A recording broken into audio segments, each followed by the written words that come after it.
welcome you all to the session named as How to Protect Startup Legally. My name is Pooja Pandre and I work as a marketing executive in Growson. I'm glad to welcome you all. As we all know, Growson Investment Summit is to bring together the founders, investors, and industry experts under one platform.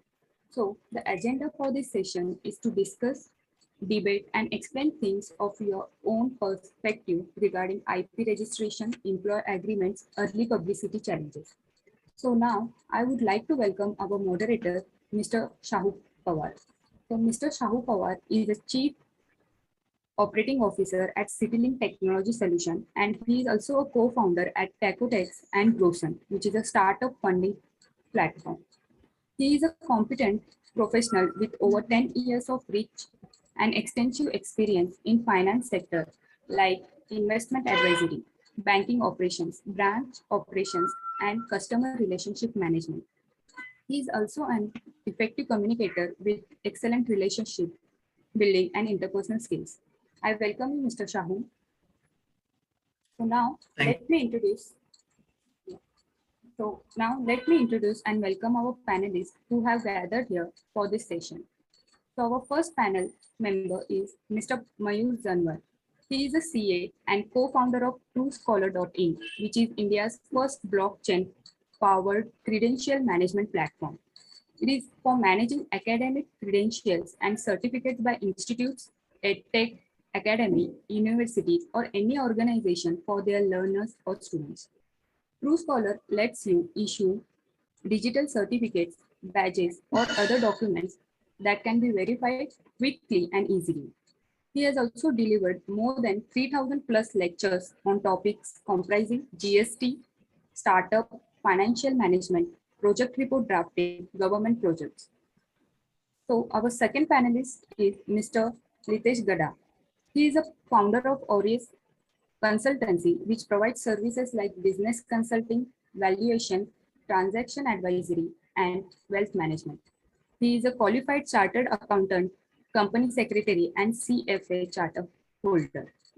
Mr. Gada has over 12 years of experience in leading private equity investments, investment banking, merger and acquisition transactions in the consumer, retail, real estate, and agro sectors.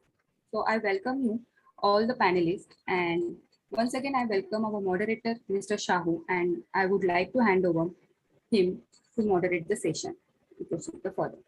Okay. Thank you so much Pooja, for your introduction, and thank you all the panelists for joining the session. We welcome you all here. Thank you. Yeah. So basically, when our crowd is mostly a startup founders, so I would like to help them to understand how they should protect their startup. So when we are launching a new startup, I mean, you can face the significant business and legal challenges. We have seen plenty of mistakes made by the entrepreneurs and startup companies. The more common and problematic legal mistakes made by the small and growing company, right? So these mistakes are made at the initial stage of business foundation, or it may be in early stage of growth, or it may be regarding with their employee hiring and these legal things. So we will focus on each aspect gradually throughout our session. So yeah, so this will be our roadmap for this today's discussion. So I would like to start with the Litesh. I think Litesh is having some presentation. He want to present the thing, and sure, can go ahead with our question and answer time. Sure. Please go ahead, Litesh. Thank you.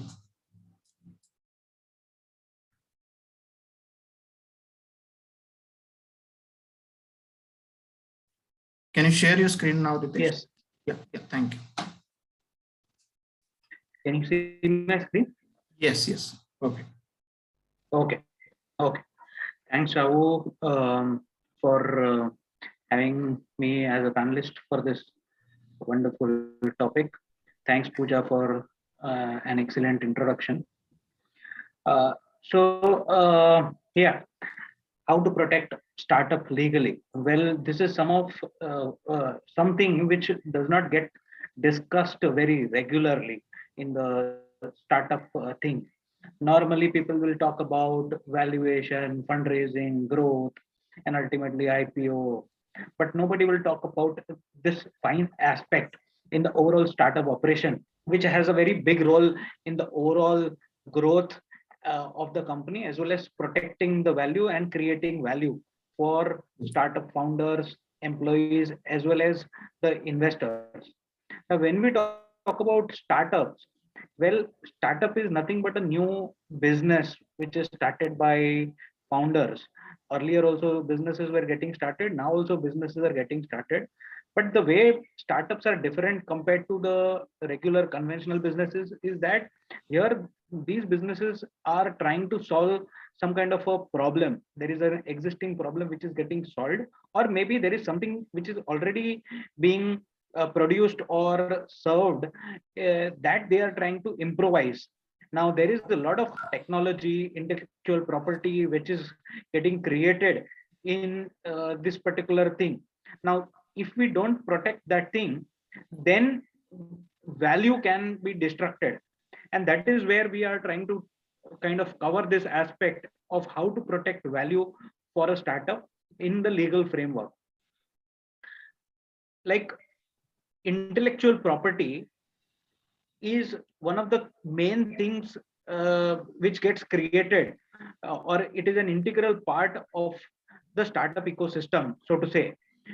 If we go by the clear definition, it is an intangible asset which can't be touched and felt, but it is an asset which is getting created because of the intellect or the knowledge of the founders, the people who are involved in it. Typically, intellectual property will cover things like patents, trademarks, copyright, trade secrets, publicity rights, rights against unfair competition, moral rights. Now, these are some things which we would have heard or seen in our regular day-to-day life, but we may not know these things in more detail. Now, patent will be more towards invention.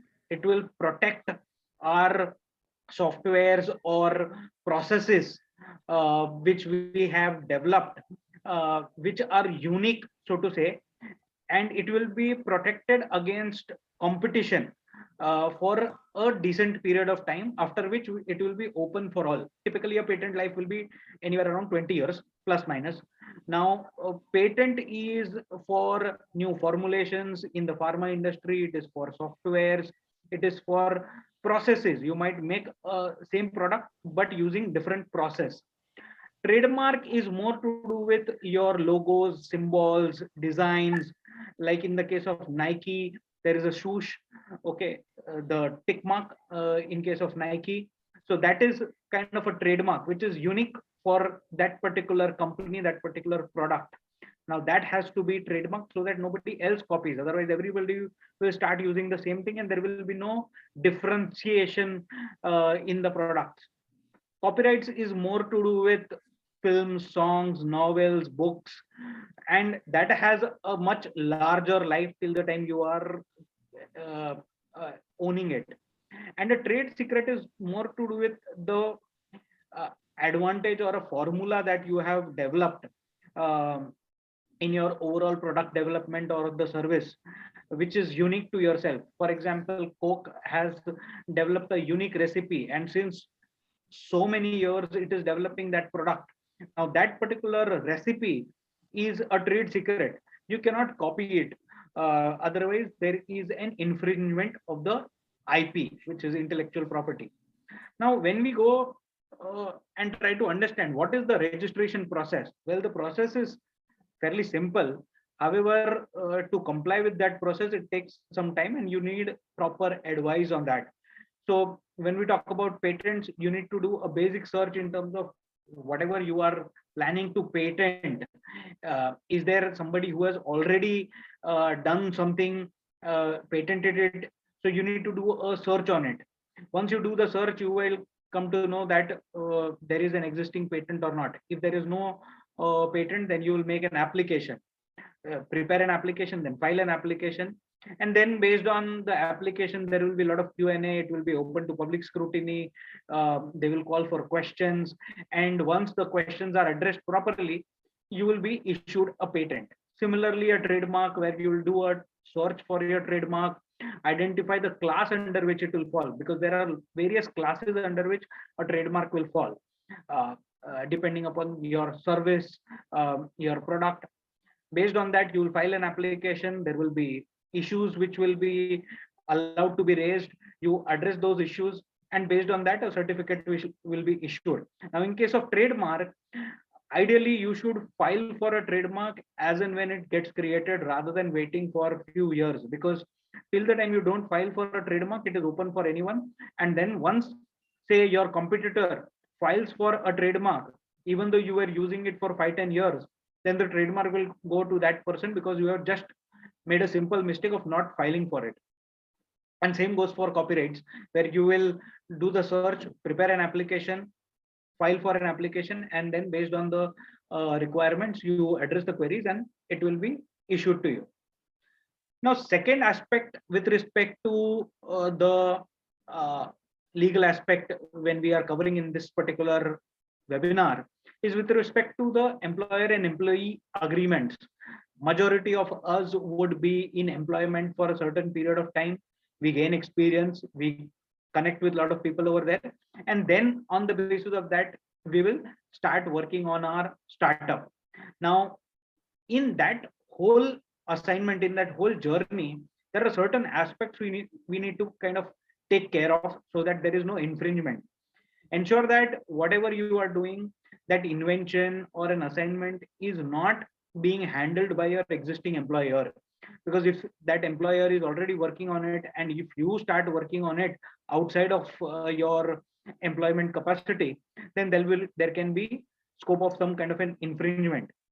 Refrain from certain actions while you are creating your own IP, in terms of, see, when you are working with your employer, there are specific working hours which are provided to you. You need to ensure that you are not kind of doing your own work during those working hours.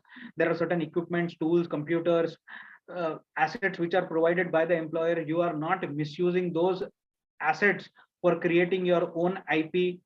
You are not sitting in the place of your employer and working on your startup idea.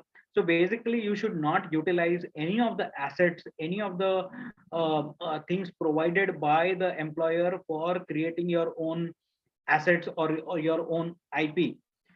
Trade secrets, like, say, for example, you are working with Coke. Now, don't use the recipe of Coke for creating your own thing. Otherwise, there can be a scope for infringement. Take extra precaution if the IP is related to your current employer. That this is something which you need to be very careful, cautious of. There will be a lot of softwares, like we would have heard in many instances that people have left Google. They were working on certain projects. They left Google when they were working on project like driverless cars and all. And there was a scope of infringement where they took all the data, the softwares, and went to a new employer where you can negotiate better employment terms, better salaries and all. This will be an infringement, and there can be a scope of suing you as an employee.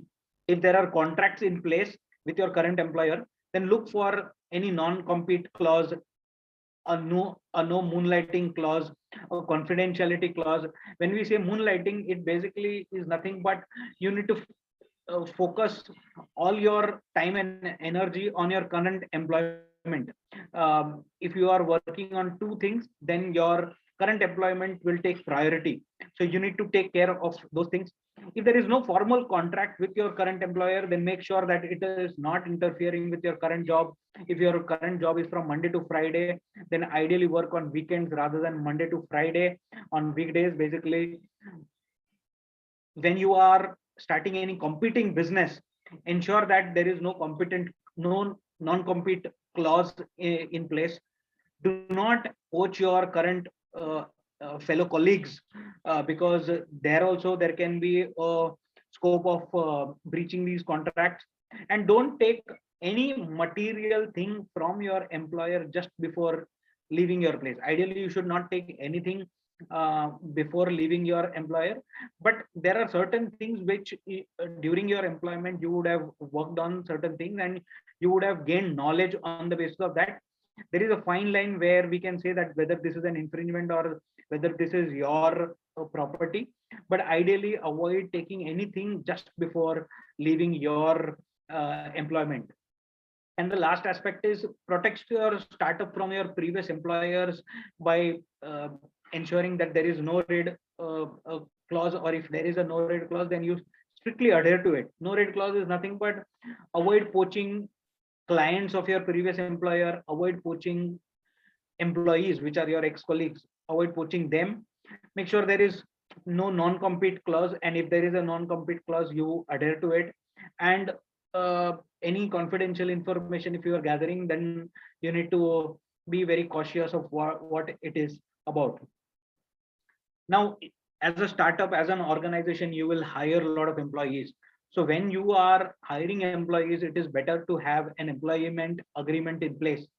So if an employee is a professional and if he is difficult to be replaced, ensure that there is a agreement in place so that you know the boundaries, how each and how the organization is going to perform, how the employee is going to perform. When the employee possesses any confidential information, because everything is not going to be handled by you, your say technology team, the CTO possesses a lot of technology information with him. So how are you going to handle that? Ensure that you put in a non-compete clause in your employment agreement so that your employees, when they are leaving, they are not starting any new startup, or they are joining any other competitor with the confidential information at your place, and which is used against you. So basically, an employment agreement outlines the terms and conditions and the key performance areas for the employees.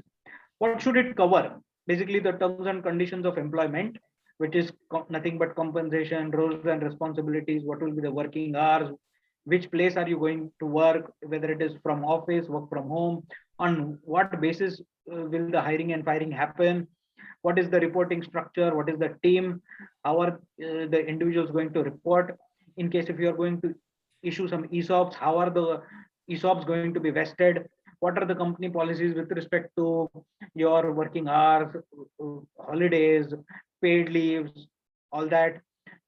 In case if an employee leaves, then how are you going to settle the dues? What are the kind of, in case if there is any retirement clause, then how the retirement will operate, termination, how the termination will operate, and how is the proprietary and confidential information going to be treated and protected. Like there will be a lot of say for example, we are preparing this kind of presentation in the employment, then whether this presentation, if prepared by an employee, whether it is the employee's property or whether it is the property of the organization, you need to be very clear, because during the whole process of employment, a lot of knowledge will be gathered, which might not be just because of you as an employer, but there will be a lot of external factors. So you need to demarcate things very clearly.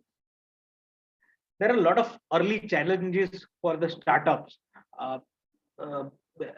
kind of, and a lot of things are already discussed multiple times, multiple places, but to broadly cover them, competition, as in when you start a new business, there will be competition which will catch up. So you need to be aware of the competition and you need to be ahead of the competition so that you are in for a long haul. Expectations need to be managed because majority of us will be leaving our previous organization. We will be leaving our plum jobs, coming to a startup thing where for the initial few months or few years, there will be lower remuneration to take home. So you need to manage the expectations very well. Also, in terms of valuations, fundraising, don't be in a hurry. Don't have unrealistic expectations when it comes to fundraising valuations, because that is where a lot of deals kind of break.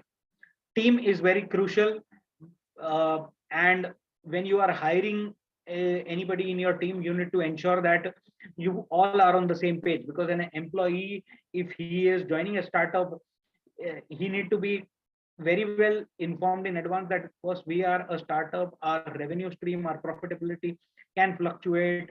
So the remuneration expectation need to be at a bare minimal level. And when you are issuing ESOPs, how are they going to be issued? When are they going to get granted? when they can sell those ESOPs. You need to be very clear in all those aspects. If you are partnering with anybody, you need to ensure that you are partnering with trustworthy partners, so that whatever knowledge sharing is happening, it does not get leaked. Financial management is something which is very well, which is kind of ignored, and it is very well documented that a lot of startups are focusing on their product, their service, but this is something which is ignored. So you need to have a reputed advisor, a financial consultancy firm which will advise you, so that you don't get into a financial trap, and you unnecessarily don't get into a fundraising thing on a regular basis. Since you are working on technology, so cyber crime is something which you need to take care of. Your data needs to be safeguarded, because otherwise your customers will not be very confident in sharing their data with you, and your customer trust has to be there with you. You need to have very highly satisfied and loyal customer base, so that you can scale forward. That wow factor has to be there, so that you can retain the customers with you. And lastly, what are the essential documents for a startup? We have already discussed about intellectual property. Now, what happens is, majority of the startups, when they start, they might start as a sole proprietary firm or a partnership firm. The IPs are in the name of the partners or in the name of the sole proprietor. So when you get converted into a private limited company, you are assigning those agreements to the firm. So you need to kind of document it very well, because overall value creation is happening based on that IP. And since the IP is not there in the company, the value can be kind of, you will not get the right value that you are looking for. Trademarks, we have already discussed. Don't wait to register for your trademark. Immediately register for your trademark once you start working on any brand or a logo. Articles of association are a very important document. Please put in a lot of thought while creating these documents, so that any foreseeable legal issues can be covered in this. Whenever you are sharing any whenever you are sharing any confidential information with investors, with your customers, with your service providers, with your vendors, you need to provide sign a non-disclosure agreement with them, so that it is not used by your competitors or by them to create anything against you. Founders agreement, again, this is something which is neglected, because you come from a common background, you come from a background where you are not talking in terms of money, you are very passionate about your business, but this is something which is ignored, and this comes haunting at a later stage. So better clear the founder's terms and conditions, the number of hours that you are going to put, the amount of money that is going to be brought in by each founder, what are the roles and responsibilities. If you document it very well in advance, then you can avoid legal troubles later. And trust me, we are kind of advising a lot of founders to tackle their legal issues after 5, 10, 15 years when they are into the business. So avoid getting into these kind of actions by creating founders agreements. Employee contracts and offer letters that we have already discussed earlier. Shareholders agreement, again, this is something which is ignored by the shareholder, the startups. In the excitement of raising funds, they sign the dotted line very quickly without getting into the details, and the devil lies in the details. So hire a very good lawyer while drafting the share purchase agreement or reviewing the share purchase agreement, and ensure that you understand all the terms and conditions. A lot of founders have told us that I am very good at my business, I know how to develop my product, but I am very bad at understanding legal language, I don't understand financials. Well, my friends, I will tell you that this is not acceptable at all.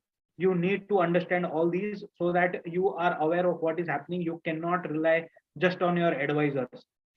Website terms and conditions, the terms of use of agreement of the website needs to be posted very clearly on the website, so that you are not kind of breaching any IP related thing or any legal terms and conditions. Otherwise, you can face a lot of issues at a later stage. And a business plan is something which may not be a legal document, so to say, but a business plan will set your overall journey from point A to B. How are you going to move, and what are the expectations, what are the deliverables for each of the stakeholders, so that the expectation management is done very properly. Well, I am Litesh Gada, a qualified CA, CS, CFA, and a registered valuer. Pooja has already given my brief description. Ex-fund manager, have worked in private equity for more than a decade, managed more than 200 crores, was awarded as a 40 under 40 alternative investment professional a few years back, a long distance runner, and an entrepreneur like you. Uh, thank you, Sahu, for giving me this opportunity for presenting on this wonderful topic. Thank you Over so to you. much, Litish. It was a really comprehensive and detailed discussion. Actually, it will really help for all startups.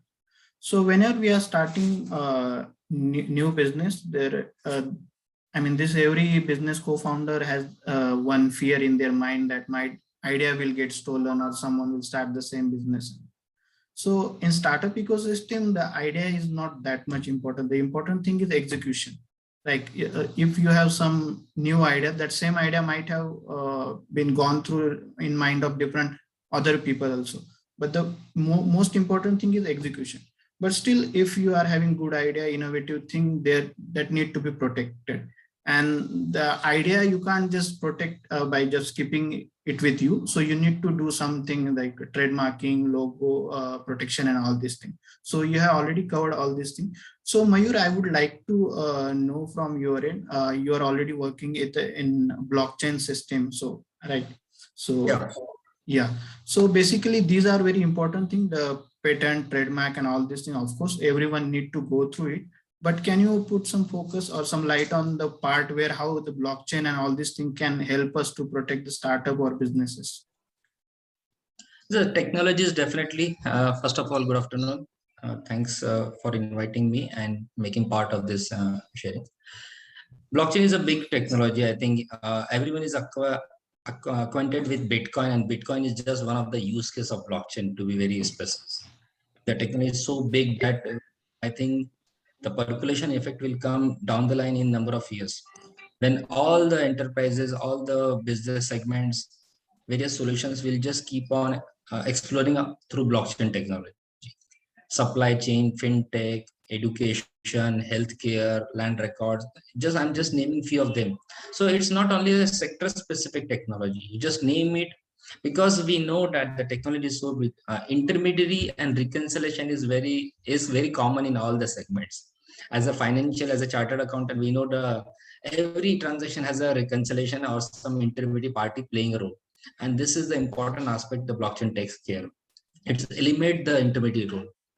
It's direct end-to-end connection is happening. Why we are taking the benefit of blockchain in supply chain? Because we can track the goods from the day it has been created to the end consumer. Why we see that blockchain can be a good technology to explore in fintech or financial transaction? Because the source of money, the financial, the consideration from where it is flowing, it can directly just break all the intermediate parties. Right? You will be surprised that remitting funds from out of India in Indian repatriation costs roughly 3 to 4%. But in blockchain, if you really take the advantage of remitting the funds, it is just a bare minimum 0.10% or 0.20%. So such is the reduction of the cost element. Why? Because the whole process of intermediaries and the number of parties of brokerage or consultants working in the repatriation process, there's limited. I'm just trying to share one of the use cases to understand the bigger picture of blockchain. And we are actually in the blockchain using this technology for our credential management platform. Happy to share that we are the first in India to issue education credential for all universities it takes on blockchain platform, also in the badges also. Unfortunately, lucky that being after playing a role of a founder of a startup, you understand the real pains of all these legal aspects. Okay, when we ourselves go through this journey of this, and above all, it's a tech-based product. So, what is the importance of all this legal matters which a founder or entrepreneur needs to take care in a startup journey is very relevant. As rightly pointed by Litesh, there are various big ideation stage or POC. To be very specific, even the POCs and MVP stage is very important for a legal aspect to be taken care.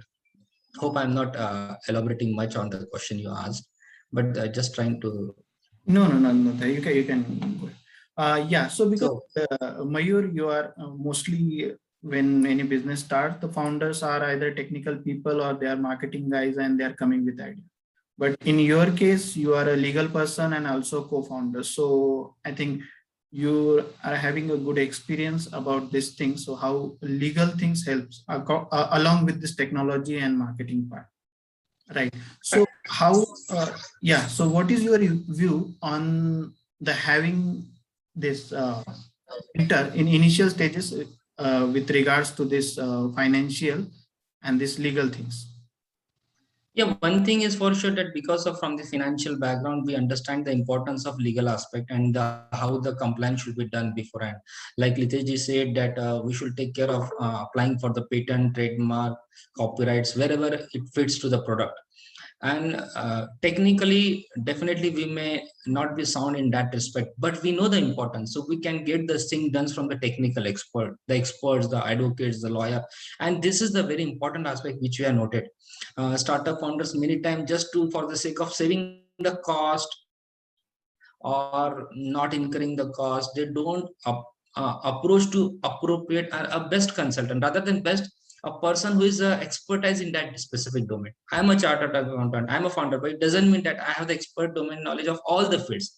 So, and this ecosystem, like the way you are taking this initiative, such ecosystem help us to connect with the proper guys who are the experts in that domain. Okay, now in specifically in the technical from the software, you will be surprised right now software are not being granted patents in India because it is not backed by hardware, unless until it is backed by hardware. So there are different expression, different explanation from different consultants also, where we can apply for patent. You can do the copywriting for your coding and all the contents you have created for the platform. But we need to understand where we can apply, because even while keeping a domain name of our website, if it is very much required to get clear all the trademark search done properly, because one find after 6 years or 2 years we find that okay, the same domain was being used by some other person in other country. Being a SaaS based platform, it is a global platform. When I'm doing the GDPR compliance, PTP compliance, so it is a global product. So, and we even invite customers from out of India. So we have to keep a very broad view of our. It should not happen that I'm selling one day a product of solution to Indian, and the second I'm approaching to a customer from UK or US, Singapore. I need to do all the compliance of that country also at the same time. So things need to be taken properly, and I think the expert should be coordinated for each activity. I really want to say in that way. Agree. Your view, Litesh, on this? Having a mentor at initial stages for legal and financial things. Well, kind of whatever we speak will not be enough kind of thing, because Mayurji has kind of very elaborately covered that you need the right kind of advisors from day one. In fact, I would say day zero. Whenever you have an idea, from that point itself, you need somebody to mentor you, to guide you, to advise you in all the possible areas, because we don't know where we are breaking the signal. Okay, so it is better that we have a clear roadmap in terms of what we need to do. And typically, see, as a startup, we all are very small, we have limited budgets, we don't plan, so to say, that we are going to go overseas. But and in the initial days when we are small, nobody is going to take us seriously. Even if we have made any infringement, nobody is going to come back and file a legal suit against us, because we will not be in a position to pay anything.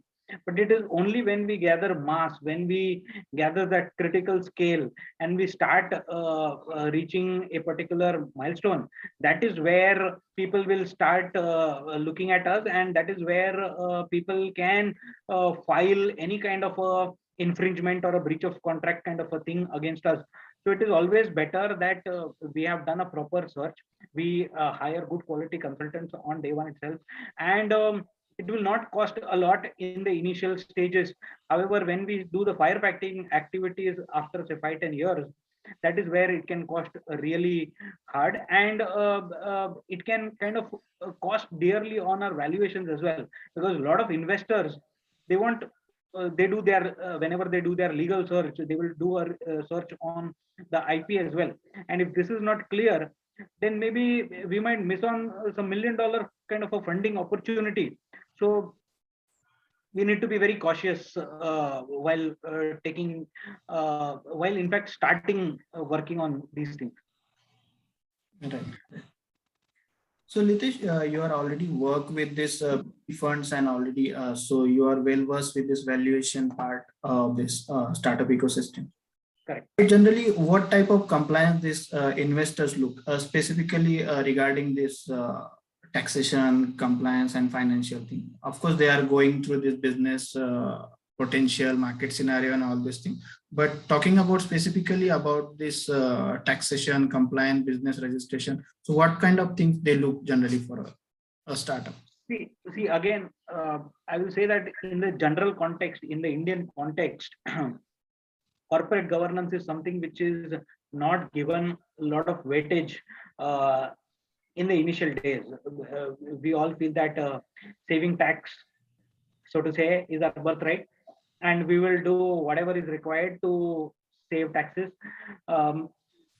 Even in terms of filing documentations and all, we will generally be the last people to work on the legal work. Now, all this, when you are a closely held company, when you are working with your founders or a family held business, it's all okay. Nobody's going to question it. But when it comes to investors, these are the points which are looked kind of very closely and at the initial stage itself. And as I said, there is a legal diligence which happens. So one is a business diligence, which will first focus on the overall business opportunity, scalability, profitability, all that. Second aspect is the financial diligence, in case if the business is operating for a few years, how are the financials, whether they are proper or not. And the last is the legal diligence and the secretarial diligence. So this is the place where all the legal documents along with the compliance documents are looked at. So if any of this is not maintained properly, then we as investors don't come in. True. So Mayur, Yeah. so basically when we talk about the Indian context, CA, CS, so they are having their specific knowledge sectors, but the new things are coming in this startup ecosystem, just like convertible note. They are also launching with this iSafe. There is also Indian version for SAFE, iSafe. So most of the time people are not aware to whom to reach out. So whether the CA, CS, these advisors are well adequate with this knowledge on all these things. So I would like to know from your end about these new things coming and whether these advisors are acquiring all these things. Yeah, good point actually. And feel like I'd like to admit that even our our fraternity is not fully aware of all these things. Only few of the peoples who are having the expertise or the domain knowledge of the segment, they are doing the same thing. It's happening like the big fours are working the whole in the whole auditing sector, and similarly, only few firms, maybe 10, 20, 50 are working in the startup ecosystem.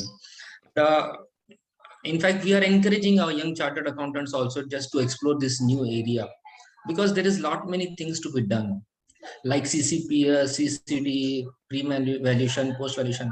But Shahu, one thing is very clear: you cannot jump to one fine day that I will start practicing in startup. I need to understand the whole ecosystem, how the things are moving, what is the valuation stage, what is the valuation, how is the valuation being done, what are the various terms being used in this startup. Pre-money, post-money, CCD, early stage. So a person has to devote some time. Okay, I'm a founder, so fortunately I got this exposure in this, and apart from that, I'm a chartered accountant. But whosoever is exploring this, even though he's not a founder, even though he's not a chartered accountant, he needs to understand all these terms very clearly, first of all. That is. Otherwise, the same thing happen with few people will be working this domain and will be totally dependent on those guys. And competition is good, always good.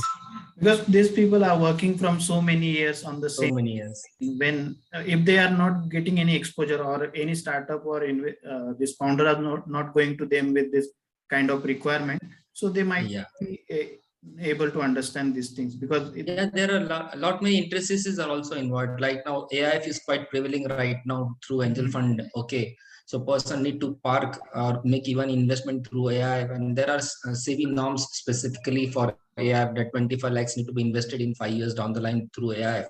Yeah. So even for investor, this terms and this process is very much helpful.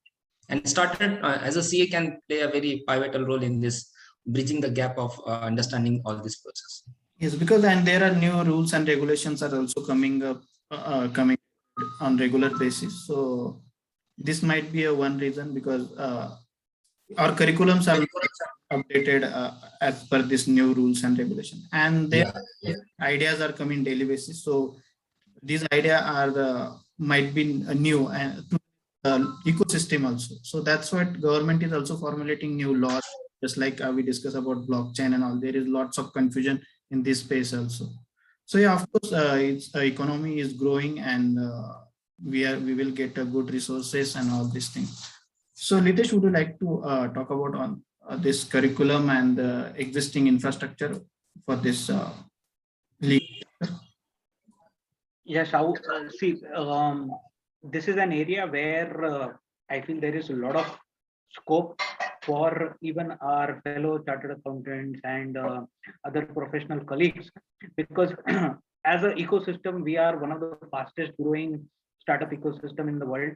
Now, a lot of new instruments, structuring keeps on happening. Now, if we as professionals are updated on this particular aspect, then we will be able to serve our clients, and the client will never look for any other advisor, and so to say we can expand our practices. So as professionals we should kind of expand our knowledge, whatever you just said initially, that we need to broaden our horizons. Of course, the traditional areas of practice need to be focused on, because those are our bread and butter activities. But beyond that, we need to focus even on advisory aspects.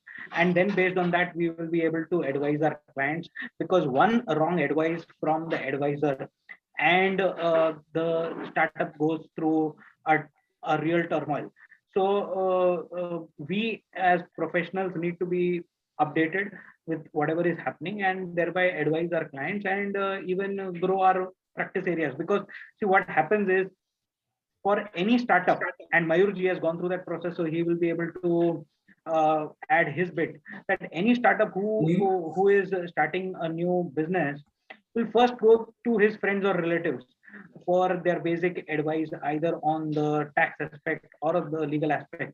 Now that friend or relative is the first advisor, so to say, who is going to advise. And if that advisor, even if he is not competent, so to say, or he is not practicing in that particular area, even if that person is able to guide and say that, okay, I am not the one who is practicing, but these are the 4 people who are practicing in this area, I will help you going to these people. That one piece of advice can save a lot of trouble at a later stage. So maybe everybody will not become so to say advisors in this, but if they are plugged into the system, they will know who are the right people. So that thing needs to be taken care of. And when you are talking about curriculum, well, that is a very big thing which needs to be focused on. There personally, I believe that there need to be certain vocational subjects, in the sense optional subjects for the students to take up and enhance their knowledge, or else we need to have some kind of a side courses post completion of CA. Based on their interest, they can take up these courses to enhance their knowledge. Now that is upon our alma mater to decide how they want to take up this thing. But this is an area where if we are able to tap early, of course we are 10 years late now, but even if this is just a kind of a starting phase, so to say. With Zomato listing at a market cap of 1 lakh crore, people are not, it is just going to get started. So well, a lot of scope is there for everyone, and the plate is big for everyone to have their pie. Agree. Yeah. Yeah. So, I mean, having advisor is a important thing because I think I was reading somewhere that someone asked, I mean, doing all the compliances by myself. So, other person said, compliances by yourself is just like taking a pill from a medical shop instead of going to doctor. So, it will give you relief for some time, but it can't be a sustainable. It may create complexes later on. So, to conclude this session, my advice to all the startup will just focus on this compliance thing because you might develop your good startup by your dedication, your hard work, and at the end of a day, any single compliances can may ruin all your hard work. Like if there is a you don't have any trademark related compliance done all things. So I would like from Mayur, from your end, what advice you will give to this startups, a new startup, basically regarding this protecting their startups. Yeah, I think to summarize in few words, I think NDA, the importance of NDA, actually Litesh has already shared in the deck, but the importance of NDA, I came to know much at the when I entered in the venture into the startup. One interesting incident I'd like to share. When I hired one legal consultant from Bangalore for an opinion for an NDA, in fact, I took his services to draft an NDA for a third-party developer. At that time, I came to know that even I had to take an NDA from the advocate also for drafting that NDA. So there's an interesting element. And see, if I'm not asking an NDA from my legal consultant to draft an NDA, it shows that I am not also aware the importance of an NDA. And he guided me that you should also take an NDA from me. So very interesting situation. And at that time, I came to know that how big the role of NDA, non-compete clause, and such agreements is relevant in startup. And to be very specific, in the investor community, the first point investor, even before filing IP or patent, they ask whether you have all the NDAs in hand from your service provider, third-party developer, specifically the third-party developers, employees, vendors, everywhere. And you deal lot many guys. And because of this post-COVID, we are in a virtual framework. So people are working. In my organization, there are 25 plus guys. Not a single is working from any specific location. Everyone is working from Chandigarh to Vizag to Guwahati to Assam. Okay, and a few from UK also. So I need to only take an NDA. The one single document is so important. To summarize, so NDA, non-compete clause, and it's a basic document. If you do on day one, before sharing any information to third party, you are 80%, 90% quite in a safe zone. So just be, I think, vigilant for this thing. Don't be casual. People generally होता क्या अपने आप पे देख लेंगे, कर लेंगे. Even founders agreement don't form after they do the founders agreement 2 years afterwards. Okay, so this देख लेंगे कर लेंगे वाला approach, this is very bad in the startup. You should do and execute the document on day one. This is my Thank you, Mayur, for it. Litesh, your last concluding statement. Yeah, to add to what Mayur covered, see, I feel that these legal expenses or consulting expenses. Don't think that these are expenses, these are investments. The way you are investing in your physical assets or your intangible assets, your software, similarly, you are investing in these legal paperwork to cover yourself from future wars or future battles which you might have with your competitors or your own employees who are going to leave you. So it is better to invest in them at the right stage, ideally as and when the IP is getting created, as and when the value is getting created, you should work on it and have the legal framework in place so that you are avoiding those troubles at a later stage. One more thing which you mentioned was people, the example of buying a tablet on your own. People are very good at searching everything on Google and YouTube. So, and DIY is very common among us. Well, a lot of things you can do on your own. However, there are certain things which you should keep it for the experts because they have spent donkey years doing that. Value their experience, value whatever they have done over the period, and based on that, give the work to them. Of course, you can negotiate as hard as you want on your fees, but don't try to do certain things which can then backfire. And I have seen people paying from their nose to then cover the mess that they have done earlier. So, Sau, you have covered a very interesting and important topic. This topic is not given a lot of weightage in general. Areas of people talk about valuation, fundraising, business model, all that. Nobody talks about this. So, kind of congratulations for your team to cover this kind of a topic and creating awareness. So, all the best and keep doing the good work that you are doing.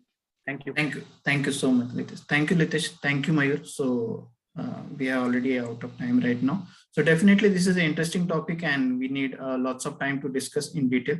So we'll find another event or something where we can discuss in more detail, or this will help to grow our startup ecosystem here. Thank you so much for your precious time. Thank you. Everyone. Thank you. Bye-bye. Bye. Good day. Take care. Thank you. Take care.